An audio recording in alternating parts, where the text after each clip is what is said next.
So I was just watching a Ryan Humiston video. Don't know how to actually say his name. Good video. He uses an electronic thing to show where the muscles active, like when you're doing the exercise, how much you activate, like your lat versus your bicep. And good information. Like I already knew this stuff just from personal experience without the electronic things. But good video if you do not have a lot of experience in the gym. But he's going on about different rows and how much they activate the back versus the biceps. And he's kind of joking, but he's sorry, still a little bit sick with some stuff.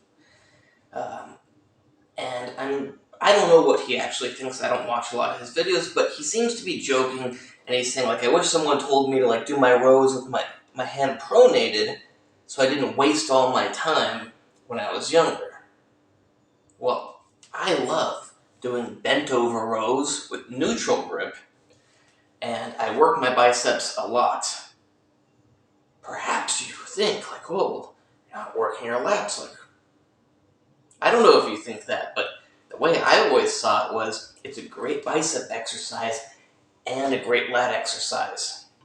Why do you need to split them up when you can get them both done at the same time? I build my best biceps from neutral grip dumbbell rows. It's the best thing for building big lats. It's the best thing for building big biceps. I'm not saying it's the only thing you should do for biceps, but I find that if I do not do dumbbell rows, that even if I do everything else for biceps, they just won't have quite the volume. Like, they can have good definition, they can have good peak, but it's the dumbbell rows, bent over dumbbell rows, that gives them the good just volume, just really pumps them up. Same with my lats. Dumbbell rows are the best thing I can do for my lats, for my biceps. I try to do barbell rows more nowadays to work my lower back, just to change things up. But when it comes time, like I'm going to do a bodybuilding competition in a few months, I need to lose some weight, start hitting the gym again, because I've only been doing like physical therapy in the gym and then practicing boxing mostly. But when it comes time to like close to the competition, that's what I'm going to be doing. For the couple months leading up, I'll probably do some quite a bit of barbell rows.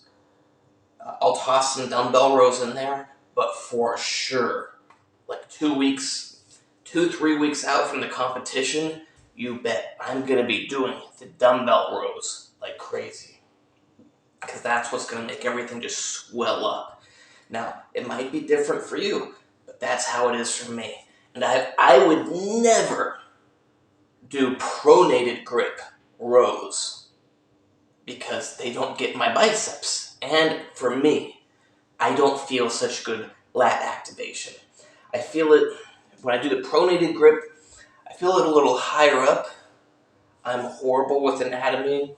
I am a human body molecular chemistry expert, health expert, horrible with anatomy. Like, I do know most of it, but I memorized the names just to pass the class. I think you got Terry's major and Terry's minor, but maybe it's Terry's minor, Terry's major. I'm horrible with anatomy, but when I do pronated grip, I feel it more there, and it's still in the lats, it's not in my traps, but I just don't get the good activation. Now, I do the neutral grip. Now, my neutral grip is slightly pronated because just naturally, like, you see my arms, I got big lats. So look what direction my hands take. They, at least nowadays, they are going to be slightly pronated if I do rows, because it would be weird for me to hold it neutral. I hold it neutral for my arm, but my arm's all the way out here. So it is actually slightly pronated. But if I had smaller lats, I would do them like this. But I got bigger lats, so I do them like this. But no way am I going to actually twist my wrist. Wrist in neutral position. Yeah, for me, nothing can replace them. Like I said, I have not been working out. Biceps aren't bad, though. And I think this applies to all exercises. You don't need to try to isolate just specific body parts. And I actually think this is why some of these newer bodybuilding physiques don't look so good. It's just my thought. I don't know if it's what's actually going on, but I think one thing that contributes to these, in my opinion, they're kind of weird looking physiques. Of course, because they're so big, they're so roided up. Now, I know the guys in the past were roided up, but the guys today, I think they take a lot more stuff. But they also seem to focus on very isolated exercises. Like I know in the past, people also did the isolation exercises. But it seems like guys in the past did more of the basic lifts than some bodybuilders do nowadays. Like myself. And I know I'm out of shape, but you'll see in 3 months' time how good I look. I focus on deadlift, rows, bench, squats. Everything else is just on top of that. So yeah, I'll do some lateral raises. I actually did not do too much of them most of my life. Should have done more of them. I think they are important for delt health. But if you ever actually see me at the gym,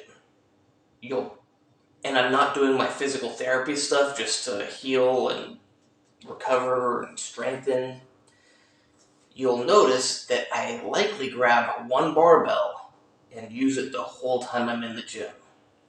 Like I'll do rows, and then I'll do like deadlifts, then I'll do rows, then I'll do curls, then I'll do presses, or maybe I'll do bench, and then I'll do overhead presses, and then I'll do curls.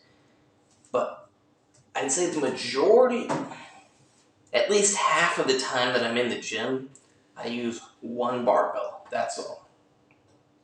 And I like using multiple muscles at the same time.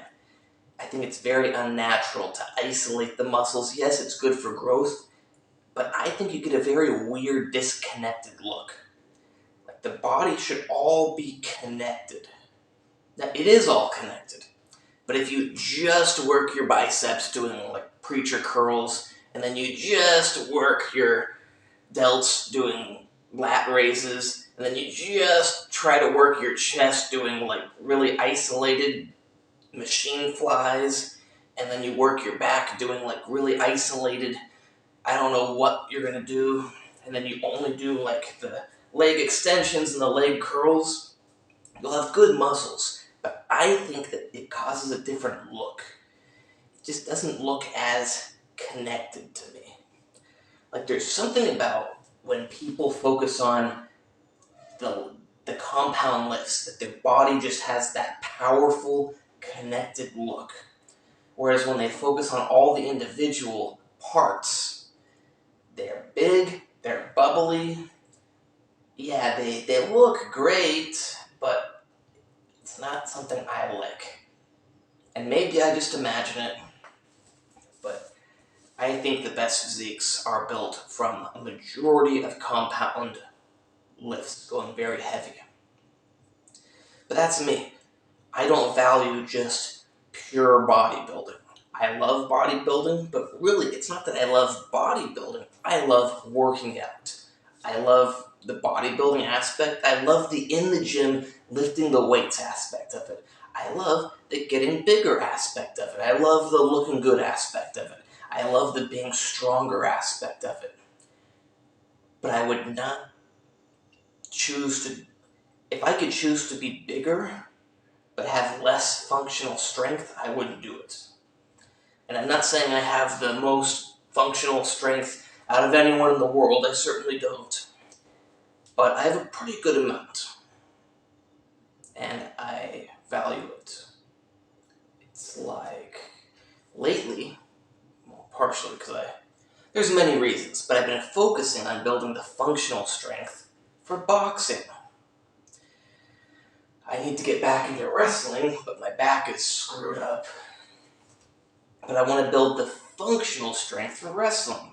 And yes, it does help when you're in the gym, you're doing all the weightlifting, but it's still very different. Like, you may think like, oh, punches, that's your chest, your triceps, your shoulders. And you may think like, oh, I can bench 315 for 5 reps with no problem. I should do great with boxing. No, it's different.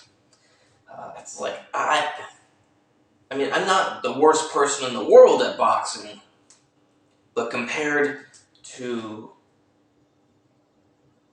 my coach and other guys, I suck.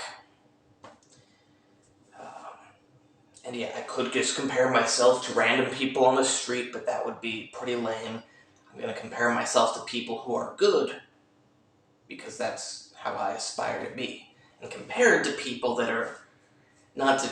I know it kind of makes me sound better when I compare myself to the professionals, but compared to a professional MMA player or whatever, MMA fighter, I suck.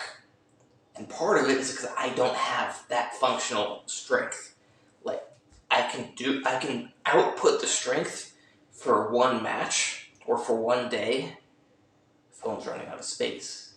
But I can't do it the next day because it takes me a long time to heal. I have slow recovery in general. But I want to get to the point where I can do this stuff day in, day out, and it's not just destroying my body. Even just to hold your hands up for quite a while. Like for me, my shoulders get tired. Yeah, sure.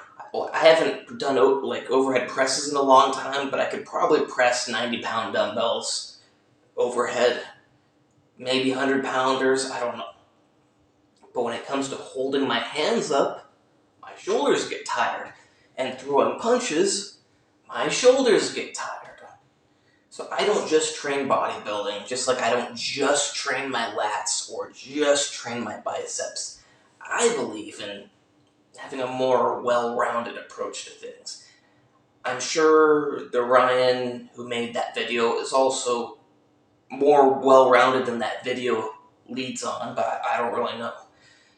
So I'm not sure, but I would assume, because his physique looks pretty good. It doesn't look like someone who just does isolation exercises. I don't know what he does now. I don't know what he did in the past. I don't know anything about him besides I've watched like 3 of his parts, because I always turn it off a few minutes in, like 2 or 3 of his videos about these electric things, because I was just curious. But yeah, just because an exercise also works another muscle doesn't mean you should try to modify it to work that muscle less. Because at the end of the day, you got to work all your muscles. If you try doing isolation exercises for everything, not only will you build an inferior-looking physique, but it's going to take a lot of time to do like 20 exercises in the gym to hit every body part versus doing squats, deadlifts, presses, and rows, and overhead presses. 5 exercises versus like 20, 30, who knows how many you got to do. Hope you like this video. Please like, subscribe, and comment. Check out my other videos. If you want to hire me for coaching or for consultations on training, on diet, on supplements, on special supplements, whatever kind of health stuff. No medical advice, but it's not advice if I don't tell you to do it. It's just information. But you can hire me for medical information as well. Andrew.747474@gmail.com. I got a book on tendinitis. It's $100. Amazon, it's $200, so don't buy it on Amazon. A systematic guide to defeating tendinitis. If you don't like wasting your time and money, that's the book to get.